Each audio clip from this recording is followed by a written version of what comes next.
Why are we here today? Why are we talking about EV chargers? You've heard about them forever. You've heard about EV chargers forever. But there's something going on that's really driving this market that hasn't occurred before. And it all starts at the top. So love them or hate them, this guy's driving it the most. So the Liberal government and Justin Trudeau in 2016 signed an agreement under the Paris Climate Accord, the Kyoto Accord, to reduce our greenhouse gas emissions. And the first commitment was we've got to be 30% below our 2005 levels, and we need to do that by 2030.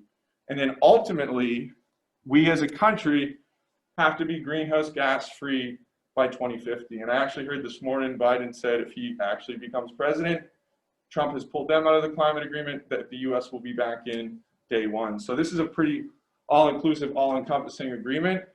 Some think it's not ambitious enough, but the point is we've told the global community we're going to be greenhouse gas free by 2050. So if you make those commitments, how do you achieve them? The easiest way if you're the federal government is to throw money at that problem. So there's now $2 billion sitting in a fund right now that the federal government has put out called the Low Carbon Economy Fund. And that's strictly to reduce greenhouse gas emissions. From that $2 billion, the federal government has allocated $130 million, and that's to deploy zero-emission vehicle charging infrastructure. So now there's $130 million there, and the reason they've put so much money into this fund is two things. One, transportation as a whole in Canada represents 24% of our greenhouse gas emissions. So it's a massive chunk of our GHG emissions. The other reason is, and Tesla already proved this with their market development, the infrastructure. Tesla spent more money early days building out its fast charging network than it did actually designing and building cars, because they knew the cart has to come before the horse. So the government right now realizes we need massive amounts of infrastructure out there before consumers feel confident and don't suffer from what they call charging anxiety. So consumers will feel confident that, okay, if I buy this electric, everywhere I go, I'll be able to actually top it up. And then if we look at the specific market drivers, those are the overarching ones. If we look at the specific market drivers around electric vehicles, there is a rebate out there right now. So if you went to buy an electric vehicle from a dealership today, I don't even know if there's any stock in St. John's. There's only a handful stocked in Halifax. But if you went to buy an electric vehicle today, you would get $5,000 off the price of that vehicle.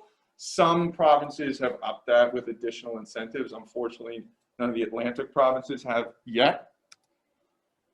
The other nice thing for businesses, 100% tax write-off. So if you went out and bought a EV today, you could actually write off 100% of that depreciating asset in the first year. Typically, you have to amortize that depreciation out over the life of the asset. So it's a nice bump for any business that is looking to purchase a vehicle. Then we have specific targets. So we talked about our GHG targets. Those are the guiding targets. Then they have some targets underneath that to really get us to where we need to go. The first one is some goals around EV adoption. So right now the government's saying by 2025, 1 out of every 10 cars sold in Canada or here in Newfoundland, 1 out of every 10 have to be electric. By 2030, 3 out of every 10 have to be electric. And by 2040 in this country, you cannot buy a combustion vehicle anymore. So we've got 20 years to stop selling these things. No. Gentlemen, was Eli distracting you? He does that all the time. I was. Sorry, my bad. Come on, Eli, 6 feet here. Let's go. We get the measurement here. All right, Eli's here. Okay, so that's pretty ambitious. I just want to highlight that again. So by 2040, you cannot sell a combustion vehicle in Canada under the current Liberal government's plan. And the last thing I'll say, I know, Newfoundland's not Nova Scotia, but Matt did some great research, and Halifax as a municipality has invested heavily into some of this research because they want to make sure that that municipality is ready for the uptake. So just in the municipality of Halifax alone, they're saying 2,000 public charging stations need to be deployed in the next 10 years. That's not the chargers you can sell for everyone's homes. That's not the DC fast charging network that I know you guys won the tender with Newfoundland Hydro. That's just publicly accessible charging stations, which we're talking about here. And this is important, and I like to show this because I'm a little bit pessimistic, or a lot pessimistic, but I just want to convince anyone who's pessimistic about where we are right now in EV adoption that something is systemically changing. And this is called the Gartner hype cycle. They do this for every technology you can imagine. In fact, I always correlate or compare this to our own industry. If you look at LED lighting, LED was, invented essentially for mass production back in the 50s and 60s. We said all we'll use is LED in the 70s and 80s. They said the incandescent bulb had to be dead back in the 90s. It wasn't until almost 2010. So we had all this hype early days around LED. Then you get what we call the disillusionment. So everyone's like, oh, it's never going to happen. I'm not going to waste my time thinking about it. People kind of forget about it. Then you actually get real world uptake. So for us, it was probably around 2010, 2012, where all of a sudden all we started selling was LED. And now today, I'm sure if I go in your warehouse, it's hard to find a HID ballast or lamp out there. And that's when you go from innovators and early adopters in those early days, those Tesla Roadster purchasers who could barely drive anywhere or charge them, to all of a sudden you get that mass adoption where the adoption is so high that the product becomes self-sustainable. So we're in the same thing with electric vehicles. EVs have been hyped, there was EVs sold back in the 80s and 90s, and there's a great documentary on it, in fact. But the point is, we've talked about this forever. You guys probably have sold EV chargers 10 years ago on LEED buildings because they were looking for easy LEED credits, and there was no EVs in the market, but they're sticking chargers out. So that's the hype cycle. This is the real world. So Matt did this research for us. He looked at Nova Scotia specifically. The data was readily available. He looked at Nova Scotia specifically, looked at registered vehicles in the province, took the targets the feds have put out, 1 in 10 by 2025, 3 in 10 by 2030, and started looking at how many EVs Nova Scotia will have on the road. Right now we have, when he did this actually, there was less than, this is 8 months ago, less than 400 EVs registered in the province of Nova Scotia. In the next 10 years, there's going to be over 45,000. So if we take our population, we have a similar economy, that means there's going to be over 20,000 EVs in Newfoundland in the next 10 years. But what you really start to see is this exponential growth. And that's where we are at. We're right on the precipice of this exponential growth. And if you look at this in the global market, I don't really want you to, I don't really care about where the EVs were sold. I just want you to appreciate the growth we've seen. So this is back in 2010. That's when the Roadster came out from Tesla. 2012 is when the Model S came out, the most successful electric vehicle of all time to date. And back then in 2010 and 2012, we were really in that trough of what we call disillusionment. Everyone's like, it's never going to make it. In fact, Tesla, if you've ever watched the movie The Big Short on the subprime mortgage fiasco, Tesla was the most shorted stock in the world, which means more people were betting that Tesla was going to fail in 2010 than Tesla was going to succeed. In fact, now Tesla is the 6th largest car manufacturer in the state of California. They're worth more than Ford. They're worth more than GM. So they went from that disillusionment to all of a sudden being one of the most coveted manufacturers or companies on the planet. And now you're getting this compounded year-over-year annual growth. And if you overlay that Gartner hype cycle to the actual real world adoption, you can see we've hit that inflection point where people stop caring and what we're getting is actual just people purchasing the product. So we're finally reaching the point where electrics are going to become part of the norm and we're going to get the exponential growth. The last few things I'll say here, there's other forces driving this. There's actually bylaws being placed in municipalities. We're meeting with your Minister of Energy this afternoon, Minister Parsons. We really want to talk about stuff like this with local governments.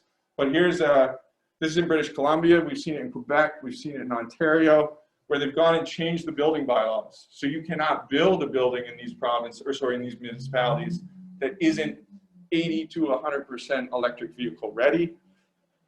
The other thing we've seen is some big economies, some big markets throwing the towel on combustion. And when you see that out of a state like California, when you see it out of a state like New York, their volume, we're going to reach that economies of scale. We're going to see the cost come down, more vehicles made. And California did it really because, I don't know if you followed the wildfires on the West Coast this year. We were actually getting soot and smoke, early morning haze in Halifax from West Coast wildfires.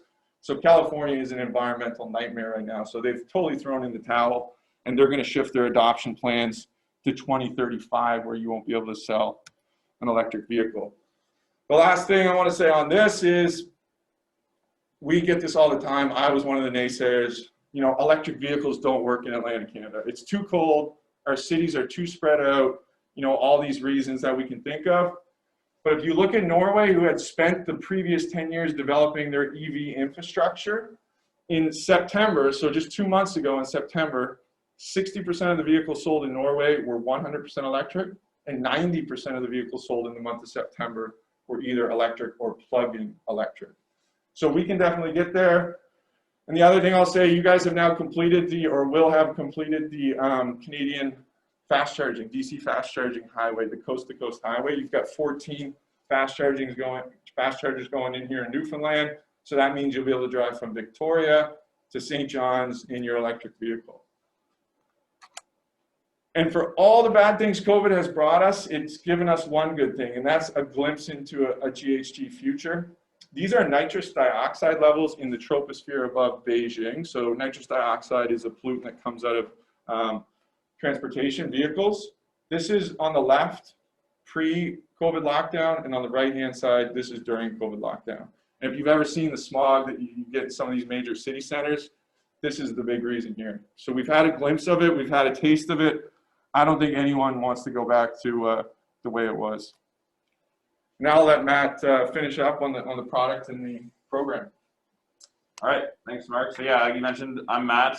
I am the contact for all of whether it's solar, whether it's electric vehicles. If you have any questions, please reach out to me. In terms of adoption right now in Canada, there are a couple of barriers. So first barrier, the cost of the vehicles. The government has identified that competition within the marketplace is going to bring that cost down.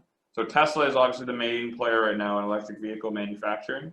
But if you look at Ford, if you look at Toyota, both companies have stated by 2024, every single vehicle they make is going to have an electric counterpart. Ford is actually putting $1 billion into retrofitting their production facility in Oakville for full electric production capabilities. And I don't know if you've seen, there was a promotional video last week. GMC's rebooted the Hummer in a fully electric version. Ford's coming out with an F-150. So the point is that as these major manufacturers enter the space, competition is just going to naturally drive that cost down.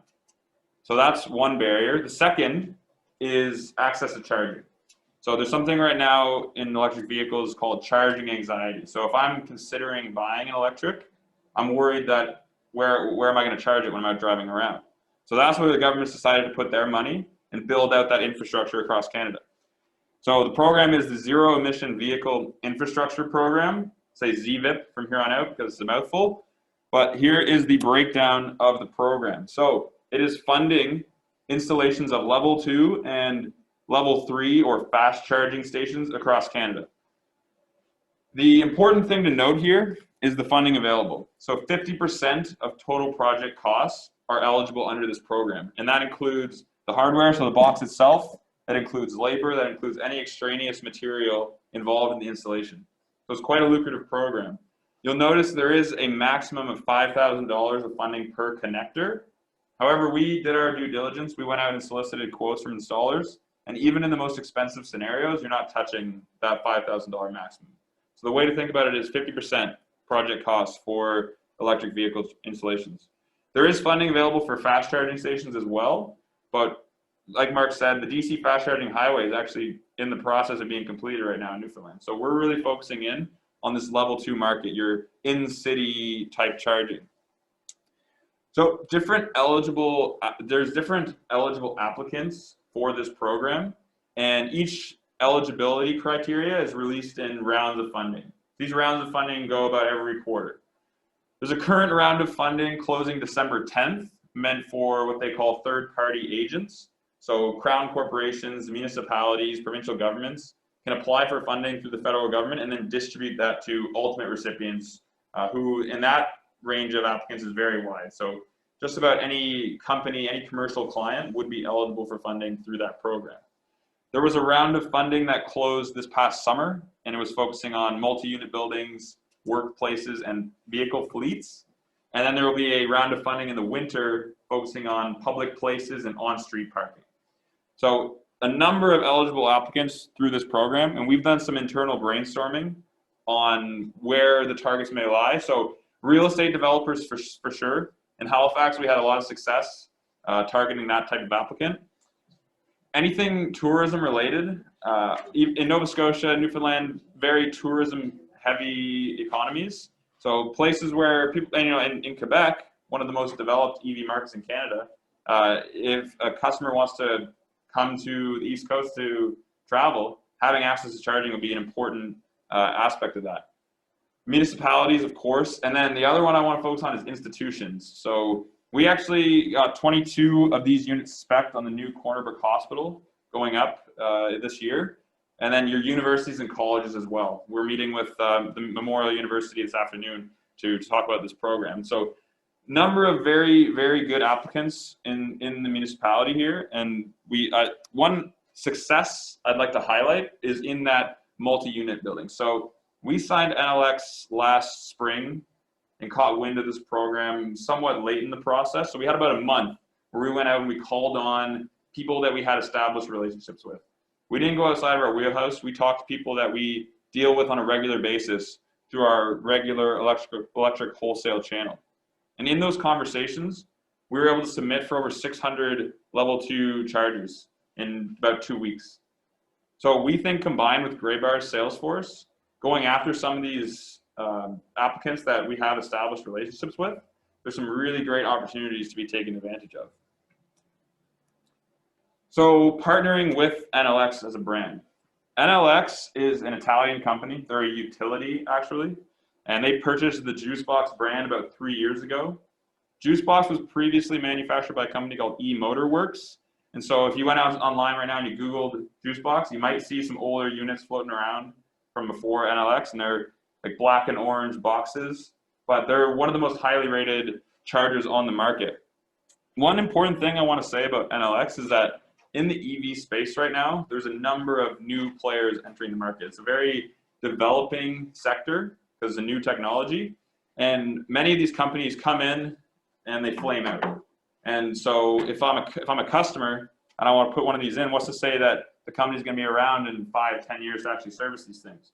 Well, NLX is a Fortune 100 company, 4.1 billion in annual revenue. So whether or not they're going to be around isn't really a question. That much is solidified. So different levels of charging. Are you guys familiar with what the different levels mean in terms of charging?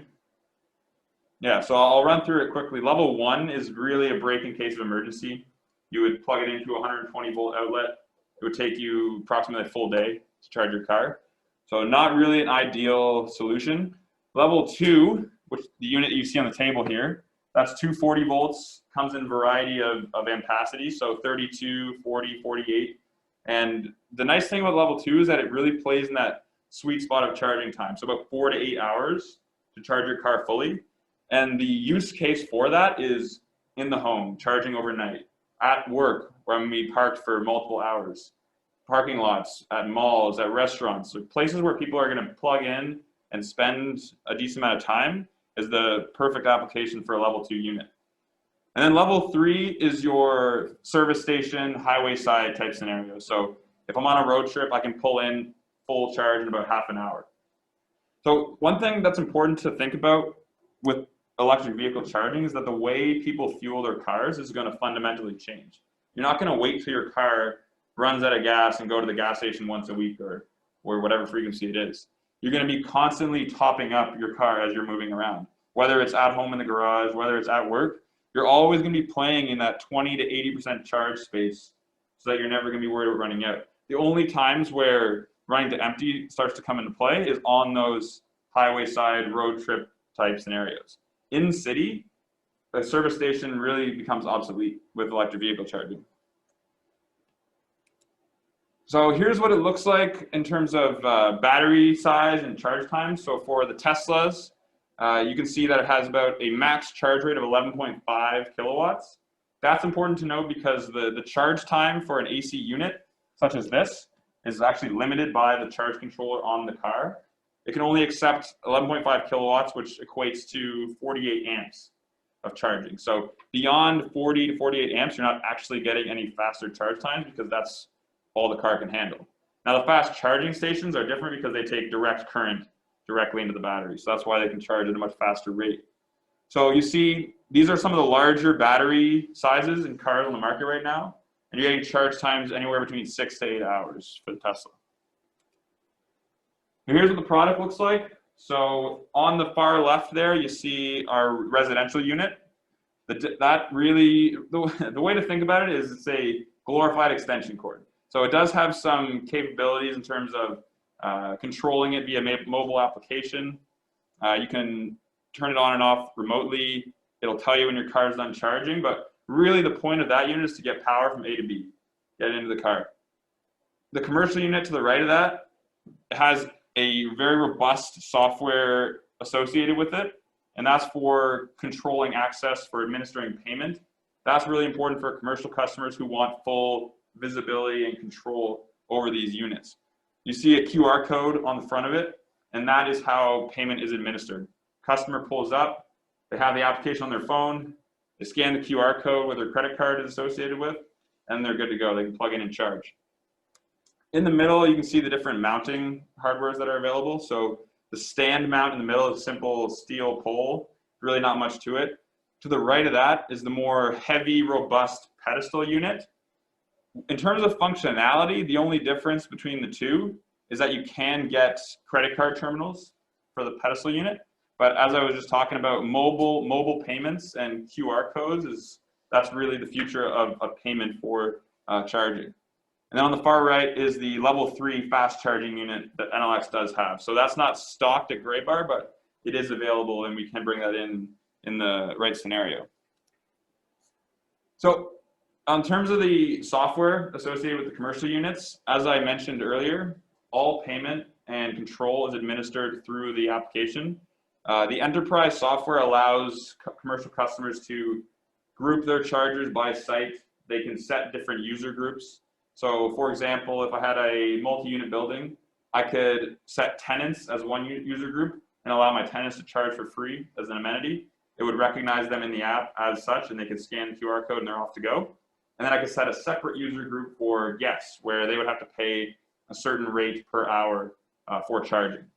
And so the enterprise software is what allows you to have that control, and that's why it's ideal for commercial customers. And again, payment is administered through that application. So in terms of what we have in stock here at Graybar, but we actually are stocking these in Dartmouth. On the residential side, we have 32 and 40 amp units available. So it would pair with a 40 and 50 amp breaker respectively. There are higher power chargers available, but as I was talking about, you don't really get much benefit beyond 40 amps in terms of charge time. So this is what the unit looks like for input cable, NEMA 1450 plug. I'll pass this around, but pretty simple. And then on the connector side, J1772, this is a universal standard now. So every single electric vehicle on the market would be able to accept this connector. You guys can have a look if you want. The only manufacturer that differs is Tesla. They have a proprietary connector, but every Tesla has an adapter to accept that connector. Also has a NEMA 4X enclosure, so you can mount it in your garage, you can mount it outdoors, outdoor parking, of course.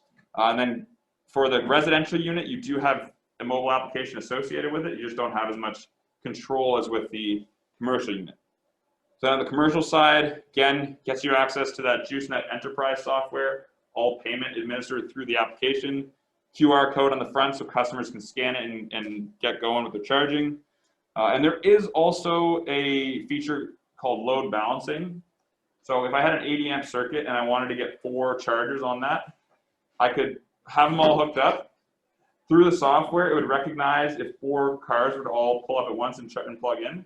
It'll drop every charger to 20 amps, so I'm not exceeding that maximum load. So that's a nice to have in the scenario where you want to get as many chargers out there as possible to offer it to your customers.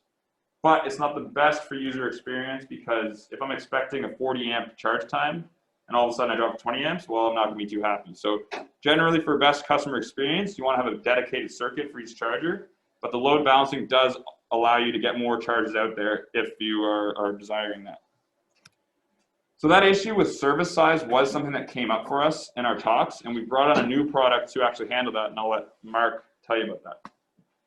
What do you guys see residentially here for average service size? Is it 200 amp because there's so much electric heat? 200, but a lot of people are starting to go with 400 here. You're seeing 400. on the newer, bigger homes. And is there still some 100 amp services out in the market? Yeah, There is still out there, yeah. Yeah, but most homeowners, or if they're doing rentals, are trying to upgrade the service size if they can. This is a big problem in certain markets, and even on 200, especially if it's a larger home, electrically heated, you're putting a hot tub in there, you're adding heat pumps to the system, like you can start maxing out 200. That's probably why you're seeing a shift towards 400. But in the scenarios where services may be at their capacity, their service load capacity, there's a situation now, the Canadian Electrical Code has recognized that, okay, we're going to add all these EVs to the grid. Homeowners have service sizes that never had load calculations done for EV charging infrastructure. So the code recognized that, the regulators recognize that, and what they've done in the 2018 code, you can go in and read it, it's called Electric Vehicle Energy Management Systems, and it allows you to use current monitoring devices to control the load of an EV without affecting the load calc on your service size. So this is great for residential single-family homes, apartment buildings, condos. So there's a company out there called DCC, and I'll tell the story of my friend. He bought the Tesla Model S, and unfortunately, like many people who buy a Tesla right now, he overextended himself, bought the charger, called his electrician. He lives in Halifax, 100 amp service, already put a heat pump on it. Contractor comes out, hands him a quote for $7,000 because now he's got to upgrade his service to 200 amp, bring the house up to the 2020 electrical code, and he's got no money to do it at this point. So he runs around town looking for free chargers a couple times a week so he can drive his Tesla. But with this product, the DCC, it would save him a significant amount of money, and it will. So he's actually ordering one from your Halifax branch. $7,000 to do a service upgrade. The DCC box, which controls your EV charging load, costs $1,500. Your cost on it's about $800. Sell it for $15. And what it is, it's very simple. It's a breakout enclosure, Hammond Hoffman EXM style metallic enclosure. It's got a 2-pole breaker in there that you match with the EV charger. So if you had a 40 amp charger, it comes with the 2-pole 50. And it has 2 CTs, 2 current transformers that go on the mains on that single phase 2-pole. And anytime the service, so if it's a 100 amp service, anytime the service or the ampacity on that main bus is approaching 80 amps or 80%, which is the max, all it does is pretty straightforward. It has a contactor and it opens the circuit and closes power to the charger. And it works in 2 applications. In condos or apartments, when you have your meter stack all in one room on one main floor, you can actually put it between the meter base and the main service panel. Or for residential, you can put it on the secondary side on the main service panel. So it's a great way to solve a problem that many people are going to run into as they start deploying EV infrastructure. So these are what the enclosure looks like. You can get them in a NEMA 3R for outdoor or a regular enclosure for indoor. And they work all the way up to a 200 amp service. The great thing for you as Graybar, this is totally agnostic of vehicle manufacturer, EV charging manufacturer. So it works with Flow, it works with Sun Country, it works with ChargePoint, it works with NL, it works with Tesla. So it doesn't matter what charger the person has bought. It's essentially a dumb unit. It just monitors the current and cuts power to the circuit whenever you're going to max out that service. The other big benefit for electric vehicles, when you guys think most EVs are going to charge, what time of day? Exactly, nighttime. So what are the odds your dryer's on, you're baking, your high amperage loads are even on? So the odds of your EV ever cutting out are very low. That's why this product works so well for electric vehicles. The question we often get is, can I use it on other things? The answer is yes. So you could put it on a hot tub, you could put it on a 2-pole hot water tank, you could put it on anything. Now you're getting into things you may not want cutting out, like you probably don't want your hot tub going off. But you could always put something like a hot water tank on it, and that will give you some ampacity to add some other devices that you want to stay on. So it's a great solution, and it's new because, like I said, it only came out in the 2018 code. This product was only developed shortly after that, and now it is CSA CUL approved, so it's approved for installation anywhere in Canada. And just to finish up, plenty of marketing support. So Matt's going to get the cut sheets to everyone before we go today. So there's cut sheets on the product. As he mentioned, there's not much to the product. You guys are inventorying 3 items. Really, 90% of what you sell is going to be a 40 amp level 2 and a mix of commercial and residential. So that's really all we need to know on product. The quick fact sheet is great. We put this together for the account managers and the sales reps that support them. All the info on the product you stock is there from a technical perspective, and it's one page on product, and it's a one-page flyer on the funding program, the government program, ZVIP. So it's just a quick fact sheet. So if you're out talking to potential customers, municipalities, institutions, anyone who may want to deploy infrastructure and receive federal funding, it's just a quick fact sheet to help you there. And we also have the catalog. Do you have to apply for the funding first before you purchase? You want to get approved for the funding first, yes. So it is a bit of a slow process, but once we build out the hopper, then we'll start getting the business. So the round of funding we apply for, the 600 units, and actually some of the units that we apply for funding are coming here to St. John's, because Killam was one of the big customers, Killam Properties, if you know that developer. But yeah, that funding hasn't even been announced.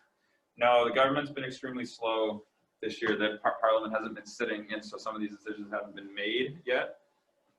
We're kind of at their whims right now. If someone's really eager, I wouldn't even steer them towards the funding, because the funding, anytime you deal with the government, is slow. So to put that in perspective, we submitted in June for the 600 under the multi-unit residential building round of funding from the government.